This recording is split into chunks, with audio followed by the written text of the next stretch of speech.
s'il a de l'eau, il partage ça avec moi. Si moi j'ai du pain, je partage ça avec lui. Donc s'il n'y a pas la paix, on ne peut pas partager ce qu'on a pour vraiment surmonter le moment. Alors, je pense que... Autre question, Madame Kouyaté. Croyez-vous à une économie prospère de paix et du service des plus faibles? Oui. Parce qu'il y a des personnes comme vous, il y a des personnes comme moi, et il y a Dieu. Dieu est pour tous. Ce qui est une économie prospère, en franche vérité, c'est quelque chose que nous, les hommes, on s'est créé. On s'est créé une question d'économie.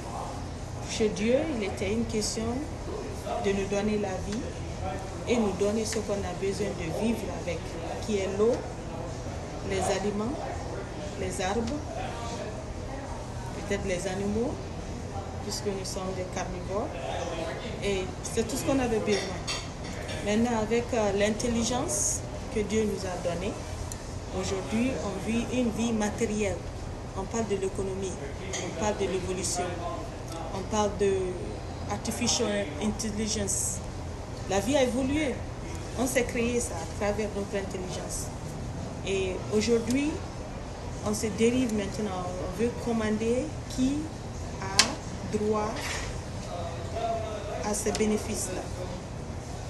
Qui a le privilège d'avoir tant et tant. Nous sommes nos propres ennemis. Dieu nous a donné ce qu'on a besoin. Il nous a donné de l'air, il nous a donné des aliments à survivre. Tout ce qu'on a besoin, on est né avec.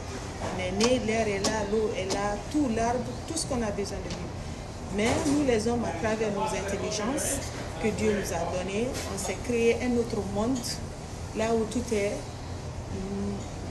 matérialiste, industrialisé et plus.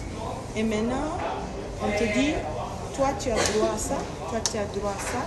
On se donne des classes maintenant, des catégories de vie, parce qu'on se dit qu'on n'est pas égaux. Chez Dieu, on est tous égaux. On est tous nés nus, on est tous nés à travers un père et une mère, rien de différence. Mais maintenant, toi tu dis tu es blanc, moi je suis noir, et lui il est jaune, lui il est indien, et voilà, on se dit que mieux que toi. On se divise. C'est nous qui avons créé toutes ces divisions-là.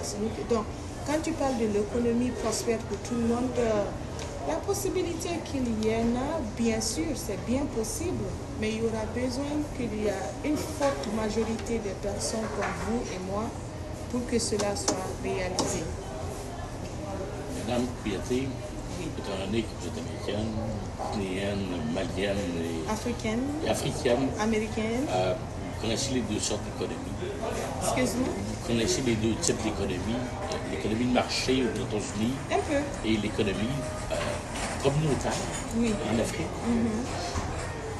Quelle est la différence pour moi, un gros Nord-américain, comprendre vraiment, puisque je comprends l'économie de marché évidemment américaine, il faut qu'on la décrive sur cela, mais je voudrais que les Nord-américains comprennent c'est quoi, comment ça fonctionne l'économie de communautaire qui existe en Afrique. L'économie en Afrique, c'est compliqué. C'est un peu ce que je viens de dire tout à l'heure. Il y a cette idée de privilège en Afrique qui est profondément mal... L'injustice règne beaucoup. Beaucoup. Énormément. C'est la loi du plus fort en Afrique. Le plus fort, c'est le décideur.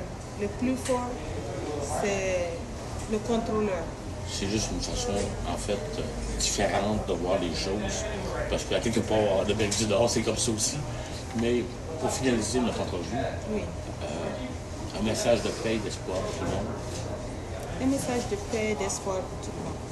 Bon, voilà, comme je l'ai dit, il est très simple.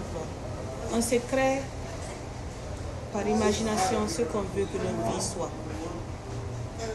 Voilà, quand je suis là, je peux me dire que d'ici demain, je vais me créer une vie de paix, de sérénité, de souveraineté, de joie, et je peux décider de le partager avec tout le monde.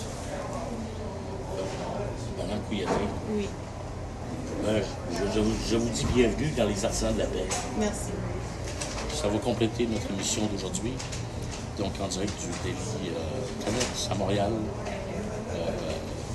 Merci et à la semaine prochaine.